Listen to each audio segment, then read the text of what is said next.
So today in this video I just wanted to come in and talk to you about the cost of IVF and getting it for free, or trying to get it and kind of reduce your costs down.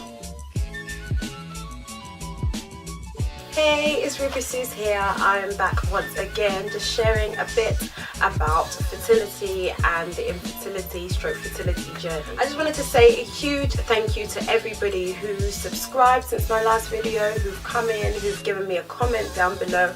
I appreciate you all so much, and it really just encourages me to keep pushing out this content just for you. I want to make your journey just that bit better, and just to reach out to you and to say that you are not on your own. So I'm doing this video to explain to people that there are options where you don't necessarily have to pay for IVF, and I'm not talking about the NHS because that is specific to the UK, but I am talking about egg donation. Now, egg donation is available, as far as I know, in the UK and in America, and this system is where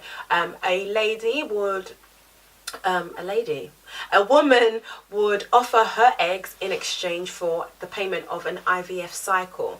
And so what it would be is that I would be stimulated and put all the drugs and everything, go through the protocol system where my eggs would then produce, and then I think it's 50% to the donated lady and 50% to you yourself. So you keep, so whatever you produce is what you produce. So if you get 12, 6 goes to the I don't know, the woman who is, do you know what I mean? And 6 comes to me, if that makes any sense. And then, you know, that person would then pay for my IVF and would also cover the cost of my expenses. In America, there are some legal fees and something to do with a lawyer I read up, and they would have to cover that cost as well. So for that person, their IVF would cost at least 10,000, I reckon, because they're paying for 2 IVFs, and they've also got to cover my health costs, any other medical costs. So I mean, I think that's a really good way to two things. One, you're helping another woman who would by no means be able to get pregnant again, to have children without your eggs. And 2, also the fact that, you know, you're not having to pay the IVF, which is an added benefit as well.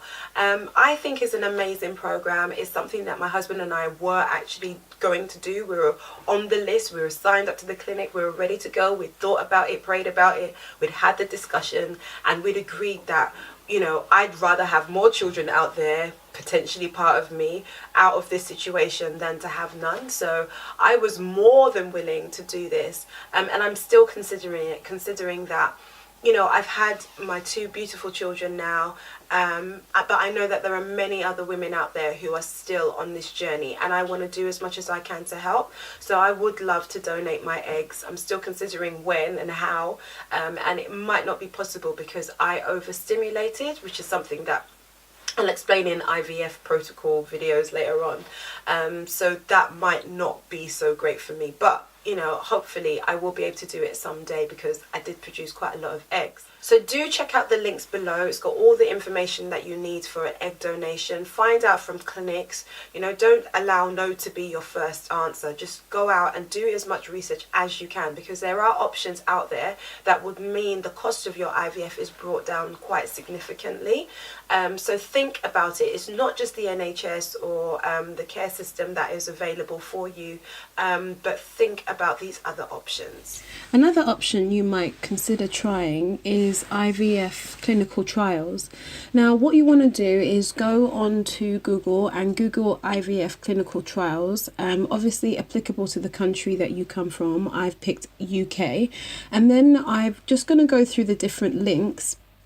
I then actually found a link to the NHS, which took me to another website that had a list of the clinical trials that are taking place all over the UK. I then typed in IVF fertility, and it comes up with a range of different options. So there are lots of different trials, lots of different investigations. Obviously, scientists are all the time trying to improve the protocol that they give during IVF, and there's various different different universities and hospitals that are testing for different things, you might qualify for one of this. In that case, you will not have to pay for your IVF cycle. It's definitely worth investigating. You won't be committed to anything. Do call them up, send them an email, and find out if you'd be eligible. That's another way of you getting a bit more personalised care as well, whereas if you'd wait in on the NHS, you might not get that. And this is particularly important because I got an email from someone this week who was telling me that they're considering going to India and Spain and all these different countries. Now, I haven't got anything to do with them. I'm not nay or they. I just think that physically it's easier if it's close by home. You're around your familiar surroundings, your family, your friends, and all of that. Two, I get the fact that it might be cheaper, but cheaper doesn't always mean best. And I'm not saying these other countries aren't fantastic, but there are regulations in place for a reason. So I just worry and I'm concerned. So, do try and think about other options that are available closer to home. If you'd like any more information or any support, as always, please feel free to send me an email, give me a thumbs up, share, subscribe to this channel. I am going to be sharing more information to do with fertility. Take a moment, this hour, this minute, this second, today, to just say something kind to yourself. Love yourself.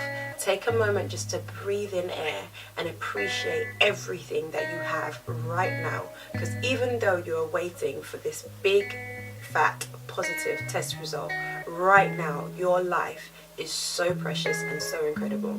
So I hope to see you in my next video. Until then, take care. God bless.